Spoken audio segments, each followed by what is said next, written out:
Junior NTR blue shirt వేసుకొని ఓటేయడానికెళ్లారు.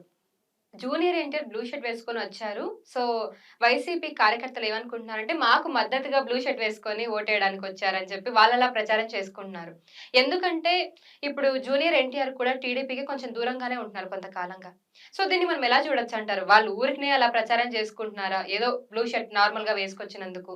లేదా నిజంగానే ఏమైనా విభేదాలున్నాయా టీడీపీ తోటి జూనియర్ ఎన్టీఆర్‌కి? దీన్నెలా చూడొచ్చు మనం? ఇప్పుడు ఒకటండి. ఇంకిలా అయితే మనుషులకి వాళ్ళకిష్టమైన రంగులేసుకునే స్వేచ్ఛ కూడా ఉండదు. ఈ ప్రపంచంలో ఒక్క రెడ్ కలర్ తప్పితే కష్టపడి ఒక పార్టీగా, ఒక సమూహంగా సంపాదించుకున్నది ఇంకే కలరు లేదు. రెడ్ కలర్ మాత్రం కార్మికులు వాళ్ళ రక్తాన్ని చిందించి ఎర్ర జెండాను తెచ్చుకున్నారు. కమ్యూనిస్టులకు మాత్రమే సొంతం ఎర్ర జెండా, ఎర్ర రంగు. ఆ జెండాను సంపాదించుకున్నారు కాబట్టి ఆ రంగు వాళ్ళకి సొంతం. అంతేగాని ఇక ప్రపంచంలో ఏ పార్టీ కానీ ఎవ్వరు కానీ ఈ రంగు నాది అని క్లెయిమ్ చేసుకోవడానికి లేదు. అంత సంపాదించుకున్న వాళ్ళు కూడా పూర్తిగా క్లెయిమ్ చేసుకోలేరు. ఇప్పుడు మీరు ఎర్ర షర్ట్ వేసుకుంటారు, ఎర్ర డ్రెస్ వేసుకుంటారు, నేను రెడ్ చీర కట్టుకుంటా, కాదనగలరా? వాళ్ళు రెడ్ షర్ట్ వేసుకుంటారు, కాదనగలరా? కమ్యూనిస్టులు వచ్చి అడుగుతారా ఇది మా జెండా రంగు వదిలి అని? అనలేరు కదా. అందుకని ఏంటంటే ఈ మిగతా రంగులు ఉన్నాయి చూసారా, బ్లూ కలరు,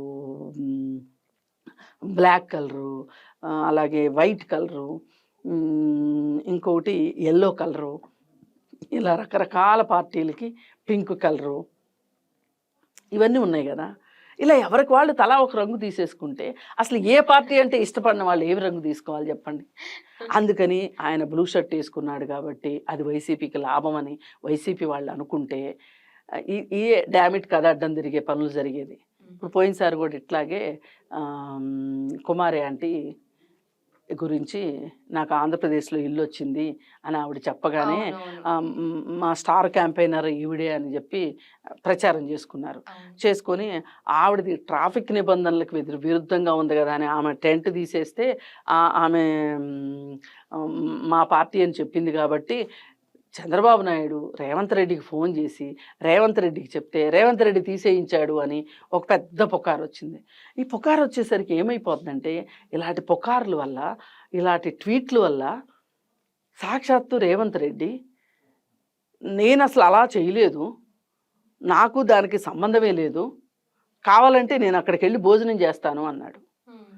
అది ఎంత తప్పు స్టేట్మెంట్ అంటే నాలాంటి వాళ్ళకి అసలు అక్కడ ఒక కార్నర్ ప్లేస్లో అత్యంత రద్దీగా ఉండే ప్రదేశంలో ఆవిడ ట్రాఫిక్ ఏమైపోతుంది అని చూసుకోకుండా ఆమె బిజినెస్ కోసం అక్కడ ఉంటే బిజినెస్ బాగా జరుగుతుంది కాబట్టి నిబంధనలకు విరుద్ధంగా ఆమె అక్కడ టెంట్ వేసుకొని వ్యాపారం చేసుకుంటున్నారు.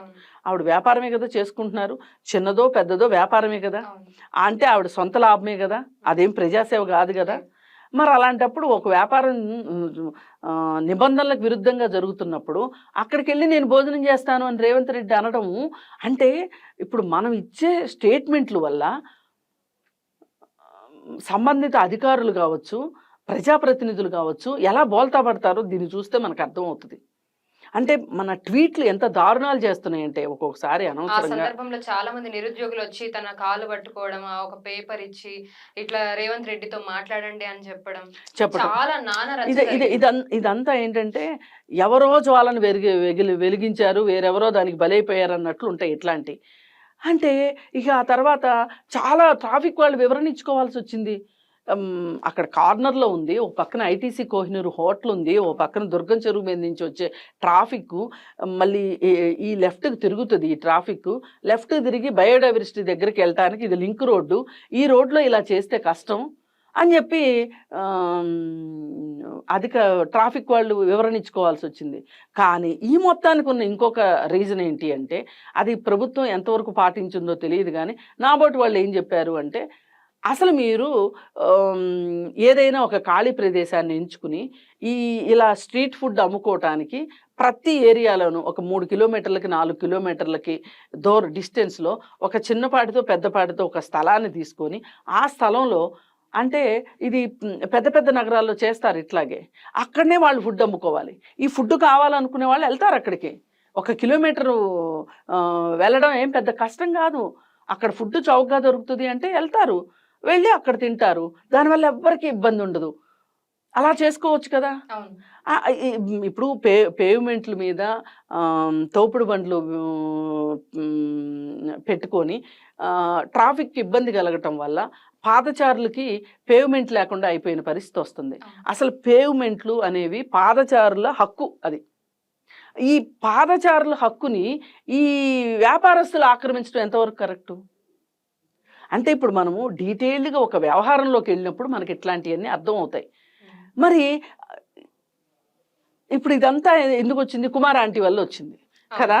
అయితే ఈ కుమారి ఆంటీ ఇప్పుడు మొన్న అడు తిరిగి ఇటు తిరిగి గుడివాడలో నానికి వ్యతిరేకంగా ప్రచారం చేసింది. మరి ఇప్పుడు ఏమైపోయింది అబ్బా? మీ చాలా నానా బూతులు తిడుతున్నారు ఇప్పుడు. అప్పుడు ఎవరైతే పొగిడారో ఇప్పుడు తిట్టడం మొదలు. అంటే మీ ప్రయోజనాలు మాత్రమే మీరు చూసుకుంటాను అంటే ఇలాగే ఉంటది. అసలు ఆ రోజు మీరు మా స్టార్ క్యాంపెయినర్ అని చెప్పిన ఆవిడ మీ వ్యతిరేక శిబిరంలోకి వెళ్ళి ప్రచారం చేయటం మొదలెట్టింది. అందుకే ఇలాంటి వేషాలు, కోతి మాటలు మాట్లాడడం మానేయాలి. మా కోసమే ఆయన బ్లూ షర్ట్ వేసుకొచ్చాడు. ఆయనకు ఆ రోజు అలమారా తీస్తే బ్లూ షర్ట్ కనిపించుంటుంది, వేసుకోవాలనిపించుంటుంది, వేసుకున్నాడు.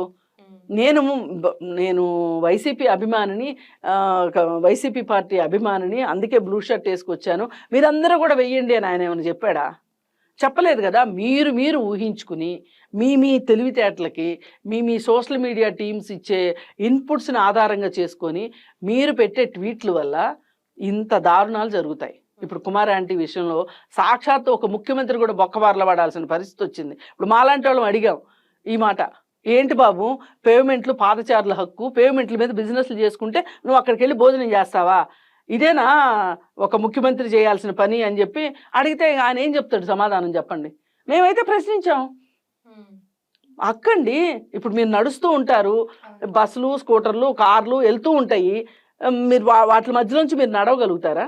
మీకు పేమెంట్ పెట్టింది ఎందుకు? పేమెంట్లకి ఎంత ఖర్చు అవుతుంది? మనకి పేమెంట్లు కట్టడానికి ఎంత ఖర్చు అవుతుంది? ఇలా అడిగినప్పుడు రేవంత్ రెడ్డి గారు ఇచ్చిన సమాధానం వాళ్ళు ఎందుకు ఇస్తారండి? వాళ్ళు ఆ రోజు ఆ క్షణానికి ఇలా కాదు మొర్రో అని చెప్పుకోవటానికి ఆయన వివరణ ఇవ్వటానికి ఆయనకి టైం సరిపోయింది. ఇంకా ఇట్లాంటి వాటికి ఇప్పుడు మాకు వివరణ ఇస్తే ఏం జరుగుద్ది? చెయ్యాలి పని. అంటే ఒక మార్కెట్ ఏర్పాటు చేయాలి, ఒక ప్లేస్ని క్రియేట్ చేయాలి. కాకపోతే దానికి వాళ్ళకి ప్రతి వాళ్ళకి ఒక లైసెన్స్ ఇవ్వాలి. స్ట్రీట్ వెండర్స్ యాక్ట్ అని ఉంది మనకి.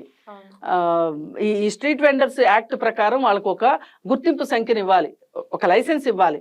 ఆ లైసెన్స్ ఉంటే వీళ్ళు కొంత గవర్నమెంట్కి పే చెయ్యాలి.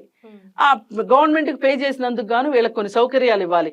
నీళ్లు, నీడ, అవసరమైతే ఎలక్ట్రిసిటీ, ఇవన్నీ ఇవ్వాలి. మరి అవన్నీ ఇవ్వాల్సి వస్తుందని వాళ్ళు మీ చావు మీరు చావండి అని చెప్పి ఈ ప్రభుత్వాలు కూడా గాలికి వదిలేస్తున్నాయి.